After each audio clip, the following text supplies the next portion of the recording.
That's set. Yeah. Sorry, was that on camera? Yeah, that's exactly what we're looking for. So Juice. Just get it. Interested to discuss the wildcard element. Do you mind the sort of the wildcard element of it? Are you grateful for it? How does it actually manifest itself? Well, I didn't think I was going to get a start, to be honest. Then I put my name on the wildcard wait list for the race. Then we got sent an email, and obviously I've got no PTO points, so I'm like ranked number 33 on this wait list, and I was like, well, it's not looking good. And then I bumped into Mark and Kat, and they said, do you know how they pick it? And I was like, no. And they said, oh, historically it's been like, you know, the top ranked, and they just kind of go like that. And I was like, well, I'm definitely not going to get a start then. But I think because of coming across from ITU and the whole Olympic thing, like somehow managed to get a wild card in. So grateful for it. I think it goes like that. So they have a start list, and then so like say there are 18 women or 18 guys. Yeah. So there are 2 spots left. They pick 2 spots. Yeah. And then or 7 spots or whatever, and then that is the start list, and then whoever goes off, then it goes by ITU. No, so the like, PTO rankings. So the wait list was on that. Like in an ITU way. So in ITU, the first one on the rank, second one, third one, fourth one. So if it was that system, I definitely wouldn't have gone. Well, but you're here now. I've made it. Yeah. So how long do you actually have to prepare? When do you get the right? You're in. How long have you known you're doing this? Like a month. Okay. But I didn't even have a bike at that point. Right. So I found out, and then I was like, oh, I've got a race in like a month, and I don't even have a bike. So is there someone you can call, or do you have to? Are you on Amazon.com? No, thankfully, Specialized sorted me out. So yeah, bike arrived, helmet, and yeah, kind of felt semi-prepared. So yeah. And is it a month for you as well? Well, things changed a bit after Singapore. You entered the big time after Singapore. Yeah, so now MTV Cribs comes by, I have to show my fridge at home, and like, no. But like, so I remember I was in the ambulance after Singapore, and then I said, Dylan, can I race London? And Dylan looked at me, he said, of course you can race London, but we are not on the way to the hospital. If you're still alive, you can race London, yeah. So, it is just like, same as Sophie, you sign up for the wildcards, or your federation does. Yeah. And then it's up to, the PTO. Yeah. Of course, with like the position that I'm in now, it makes it maybe a bit easier. But on the other hand, if they want to go for anyone else, then that is their full right to do. And then, I have to wait as well. What you don't have and what I have is that I have PTO points. Yeah. So that makes it, on the other hand, easier as well. That if someone pulls out, I'm always able to race. And you did short course while I'm focusing on long course. So for me, it's more like, okay, I have to book my flights and I go. You're ready. Which is for you, how do you ride with a disc? Or like, no, but I mean, no, like, it's true. For you, it's a whole like. Yeah, I said earlier, like the only bits of kit I've kept are my goggles and my run shoes. Everything else is different. Not even a suit. Different tri-suit. Oh. Never had a tri-suit. But on the other way, if I would go short course now, I need a new tri-suit as well. So, it's a funny process. Yeah.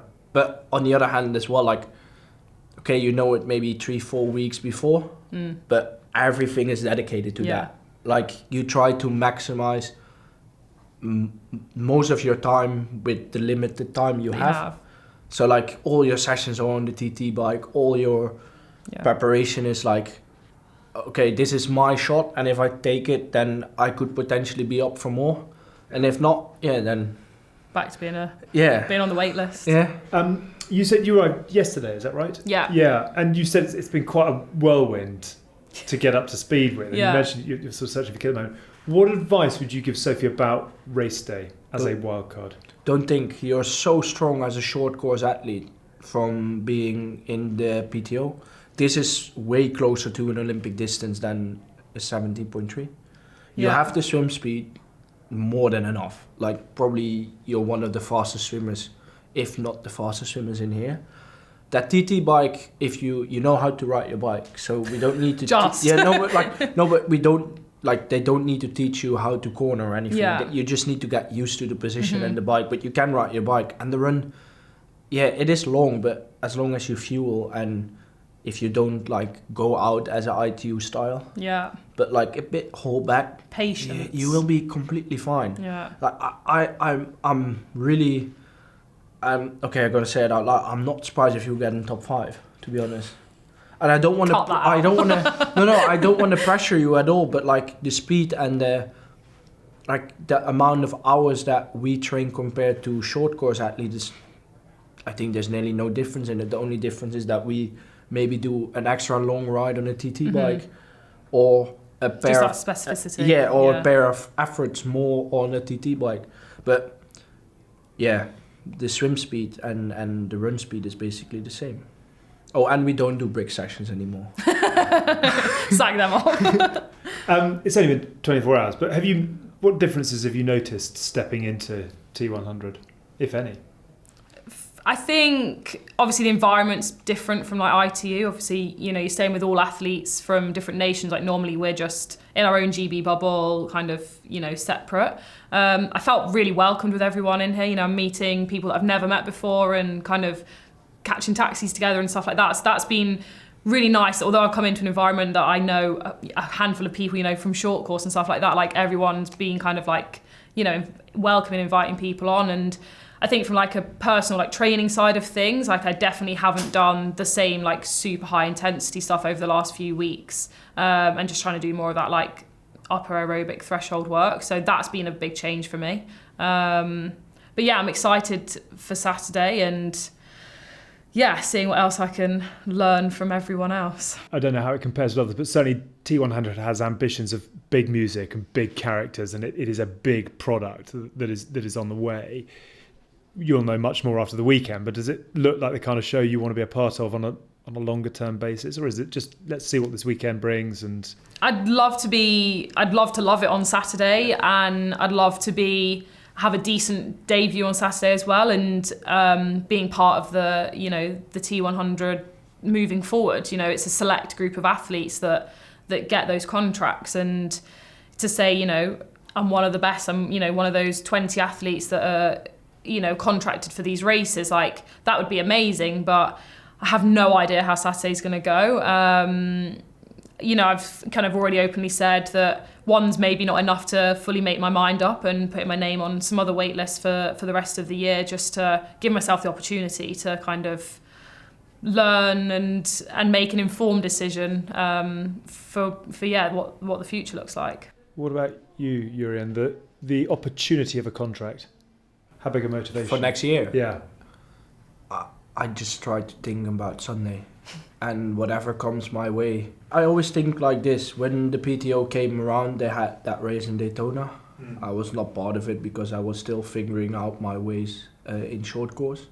Then the year later they came with Canada and Dallas. Edmonton and Dallas. Yeah. The year later they came with Ibiza, Singapore and Milwaukee, yeah. And now they're with Good 8 knowledge. races. Yeah. Was the next step 15 races next year? Like, so as much as it is for them a process to put more races on the calendar, it is for me as well. Like, okay, how many can I be part of? Yeah. And then how many do I want to be part of? Of course, I would be stupid to say no to a contract next year, but for me the most important thing is Sunday, and then maybe Sunday evening we have a meeting. Tell me about the tactics that you might try and employ. Is that I mean, I know you're sort of venturing into the unknown, but I think my is there coach a game plan?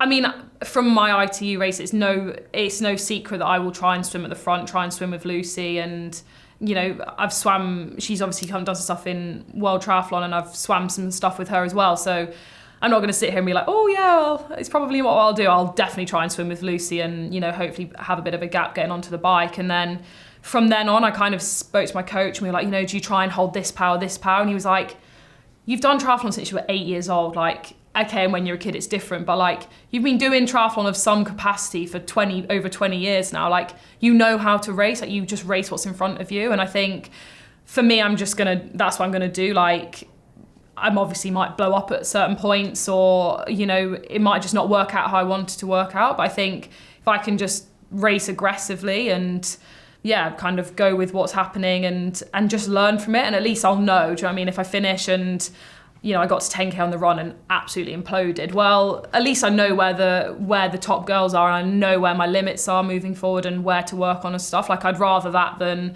kind of finishing and being like, oh, I didn't try this, I didn't go with this, and I didn't really learn anything either. So, yes, kind of. Have you ever done a half distance or any longer distance? Right?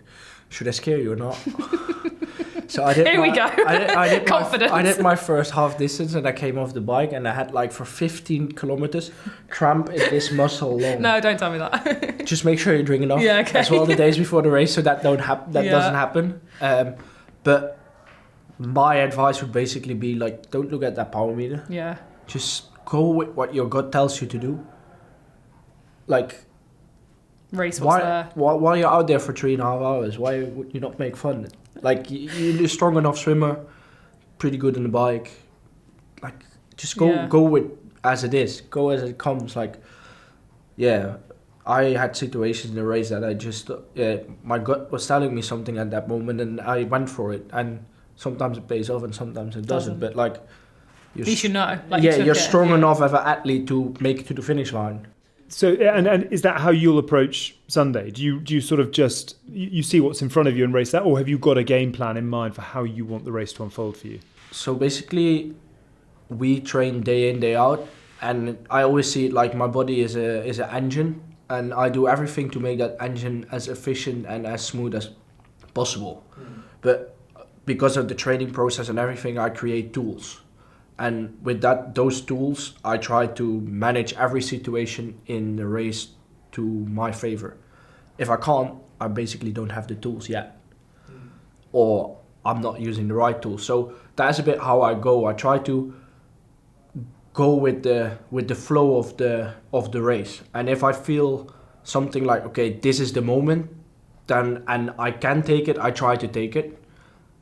But if I'm not doing it, then apparently there's something telling me that it's not the right moment or the right choice at that moment in the race. So coming back to Singapore, I attacked on the third lap. I literally had no idea what I was thinking. I just thought it would be cool once to lead this race. And I did it, and then a gap happened, and 3 hours later I was still in the front. But like, when you make a move like that, there's no way back, but that's maybe the good thing as well, because you really have to commit to it. So I think that's a bit more my game plan. It's like, when I make a choice or when I do something in a race, commit to it. Yeah. Like, if I want to hold back on the bike, that I have to make commitment to that choice as well. Or if I'm attacking on the run, like, make proper choices. Got you. Can I ask you briefly about your motivations each as well? So Paris, and we touched on it earlier, how much of a thought is that in how you prepare for this weekend and the opportunity to prove, I was going to say stick 2 fingers up to people, but to prove people wrong might be the better way of I think it sounds dramatic, but getting the wild card for this has been a real light at the end of the tunnel for me. Like, around the whole selection, the appeal process, the reselection, complaints procedures going in against British Triathlon, like, it's been a real time. And there's been days where I've not trained, and there's been sessions that I've just thought, I'm not doing this, I'm not putting myself, I'm not doing it.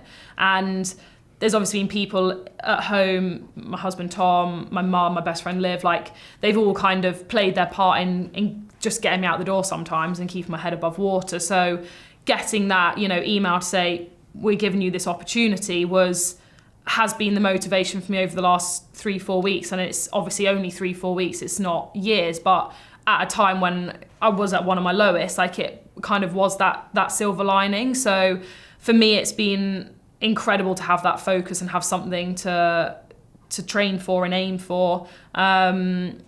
And yeah, obviously in the back of my mind, I've spent my whole life under a federation and through what's happened at the beginning of this year, and I don't know if I want to do that anymore, and that's scary because it's all I've ever known. I've been part of a federation for 15 years. But equally, like, I think I want change and I think I want something different, but almost like finding that and doing it can be really scary when that's all I've ever known. So coming here this weekend is about the opportunity. It's the motivation for me is not going and smashing it and winning the race. Like, that's not why I'm here. I'm here to do something different, to learn, to prove to myself I can do something different, and the motivation of the opportunities that come from that. Brilliant. And for you, the money, the fame, bright lights, all of it. Yeah, that championship ring. Yeah. You got no. I think for me the motivation always has been like, how good can I actually be at this?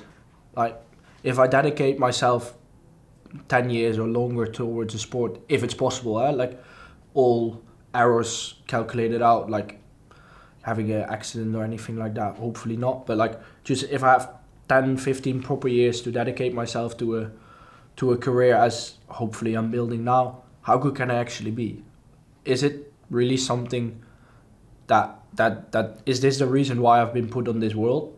To be an athlete and to perform at the highest level and to inspire kids or inspire people to get out of the door on their bike or on their run shoes or go to the pool? Or is this just not for me? Well, I think now at the moment we kind of figure out that I really like this. Now the question is, okay, how good can I actually get at this, and how far can I actually like fight myself up to the top? And I think what really motivates me is that every day that I don't want to say struggle, but like that aim for perfection in the day, and like when your legs are sore, still get your work done. When you're snapping to everyone in your inner circle, like, and then you come home and you have to say sorry because you've been training too much. So like that constant process of like improving and perfection and dedicating yourself to your career, I think that is where my most motivation comes from. Then I have tons of other things as well, like little things, but I think the core reason is it's more like I really, really love a process, and I really love to train myself in a hole and then see what happens on race day. I think every athlete has that a bit, isn't it? I think it's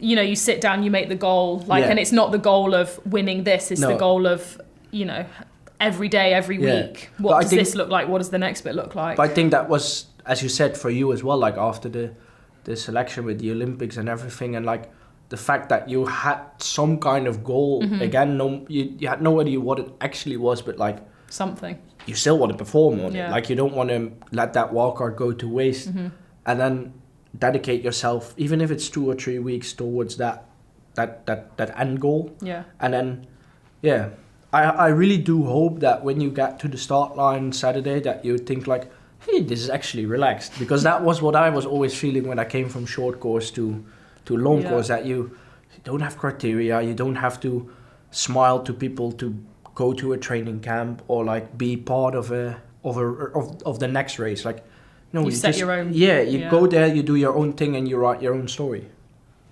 Brilliant note on which to end. Let's hope you both write fantastic stories this weekend. Thank you so much. Best of luck to both of you. Thank you. Thank you. Sophie Coldwell Youri.